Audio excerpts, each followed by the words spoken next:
La famille, on est d'accord qu'on a la chance d'être une génération de plus en plus woke. On est beaucoup plus soucieux de plein d'enjeux sociétaux et on serait prêt à en découdre avec n'importe quel petit conservateur qui empêcherait notre avancée. Ok, voilà, on est bien d'accord. Mais maintenant, si je vous demande, qui entre vous regarde la télé-réalité? Peu me diront que non, n'est-ce pas? Eh bien, figurez-vous que paradoxalement, ces émissions représentent un exemple mais flagrant de conservatisme. Si je vous dis ça, c'est parce que je suis tombée sur un article du Soir écrit par Fanny Leclerc qui parlait d'un essai de Valérie Rey-Robert, Télé-réalité, la fabrique du sexisme. Et honnêtement, en lisant un peu l'analyse qu'elle en a faite, comme expliqué dans un article de la RTBF, on se rend finalement compte que ces émissions qui accrochent mais blindées niveau audimat nourrissent finalement des générations de stéréotypes et de constructions sexistes, mais aussi d'homophobie et de racisme. On va pas se mentir, qu'est-ce qu'on dit souvent des meufs de télé-réalité et quelle image est véhiculée à travers elles? Eh ben ouais, on va leur reprocher d'être des bimbos écervelés, accro à la chirurgie. Ma poitrine, je suis trop contente parce que j'ai juste augmenté d'une demi-taille. Et sans jugeote. Quel musicien a composé le célèbre Boléro de Ravel? Passe.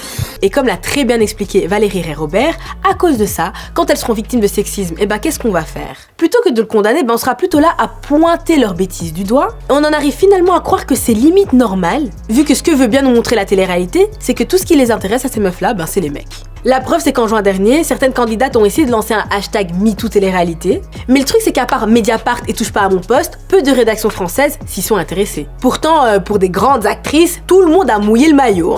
Mais à elles, on ne leur donne pas de crédit. Parce que ouais, c'est vrai, elles vont peut-être pas s'exprimer comme une Adèle Haenel ou encore une Alyssa Milano. Mais les gars, ça n'en reste pas moins des victimes en fait. Comme l'a très bien dit Valérie Rey-Robert, on a l'impression qu'il faut être une bonne victime de viol. Et le truc, c'est qu'au final, elles savent qu'elles ont beaucoup à perdre pour pas beaucoup de soutien. Alors qu'est-ce qui se passe? Eh bien, beaucoup se taisent. En plus, on aime trop remettre la faute sur les candidats en se disant ouais, les gens qui veulent participer à des téléréalités, c'est tous des teubés, etc. Mais en général, tout ce que tu vois, c'est calculé par la prod de A à Z.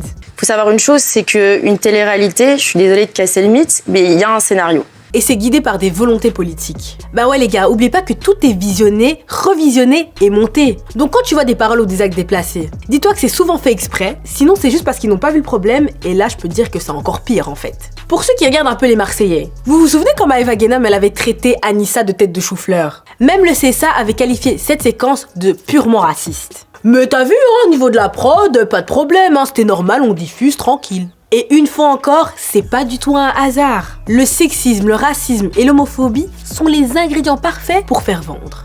Tout est très bien maîtrisé. Tu crois vraiment qu'ils vont aller démarcher monsieur et madame tout le monde? Tu veux pas sortir avec toi, tu veux sortir avec personne ici? Bah pourtant t'avais pas fait un casting de salope, hein.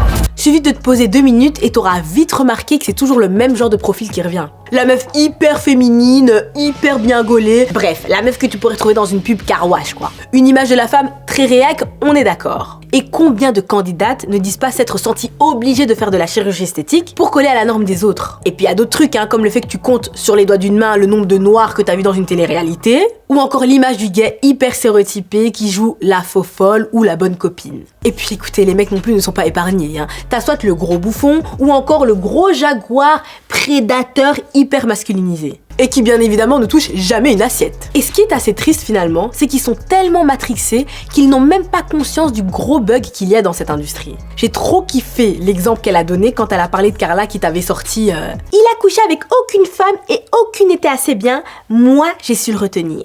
Ah, là on est très loin de la solidarité féminine, ça se crache clairement dessus.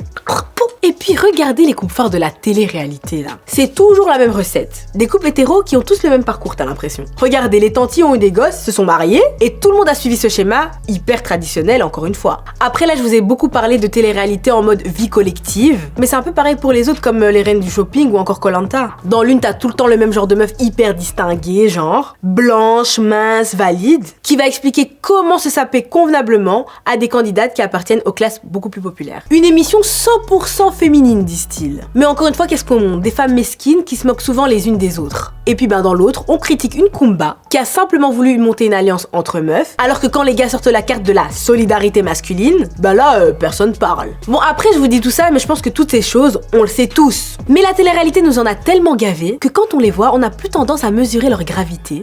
c'est hyper banalisé et sous prétexte que ça concerne la télé-réalité, eh bien nous on devient beaucoup plus laxiste. Oh, de toute façon c'est Maëva Guénab, oh, de toute façon c'est Nabila, oh, de toute façon c'est leur faute, et gna gna gna, et gna gna gna. Je regarde juste ça parce qu'ils sont cons, ça me divertit, nan, tu vois, tout ça c'est fait exprès, c'est calculé. Mais quand une meuf se fait violer, je crois pas que c'est calculé, hein les gars. Et c'est exactement pour ça que ça continue encore aujourd'hui. Comme l'explique un article de Slate, ça peut paraître complètement contradictoire de vouloir défendre le féminisme et lutter contre des discriminations si on reste friand de ce genre de contenu. Parce que oui, ce qui est toléré à la télévision définit aussi notre société et son évolution. Suffit de voir ce qu'on se permettait encore de faire dans les années 2000 sur les plateaux. Pépita, s'il vous plaît, ma petite chérie, vous l'avez content.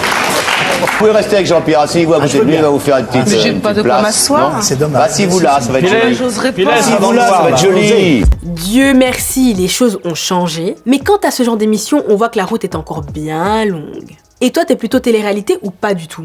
Et tous ces vices-là, tu les avais captés? Je pense qu'on aura beaucoup de choses à se dire sur le sujet, donc écris-moi en commentaire et en attendant, tu prends soin de toi, la famille.